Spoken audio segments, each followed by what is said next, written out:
அல்லாஹ்வுடைய தூதர் ஸல்லல்லாஹு அலைஹி வஸல்லம் சொன்னார்கள், உங்களுடைய வீடுகளுக்கு அருகில் அல்லாஹ்வுடைய இல்லங்களை அமைத்துக் கொள்ளுங்கள். உங்களுடைய ஊர்களில், உங்களுடைய மக்கள் வாழக்கூடிய இடங்களில் அல்லாஹ்வுடைய இல்லங்களை அமைத்துக் கொள்ளுங்கள். அதை சுத்தப்படுத்துங்கள், அதை நறுமணப்படுத்துங்கள். அது அல்லாஹ்வுடைய இல்லங்கள் என்று அல்லாஹ்வுடைய தூதர் ஸல்லல்லாஹு அலைஹி வஸல்லம் சொன்னார்கள்.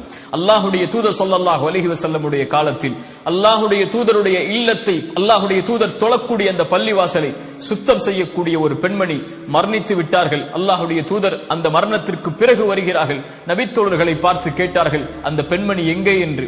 நபித்தோழர்கள் சொன்னார்கள், அல்லாஹ்வுடைய தூதரே, அல்லாஹ்வுடைய இல்லத்தை சுத்தப்படுத்தி அந்த பெண்மணி மரணித்து விட்டார்கள், அவர்களை அடக்கம் செய்து விட்டோம். அல்லாஹ்வுடைய தூதர் கூறினார்கள், எனக்கு தகவல் கூறியிருக்க கூடாதா, எங்கே இருக்கிறது அந்த மன்னரை என்று கூறி அல்லாஹ்வுடைய தூதர் அந்த பெண் அடக்கம் செய்யப்பட்ட இடத்திற்கு சென்று அவர்களுக்காக துஆ செய்தார்கள். ஏன்?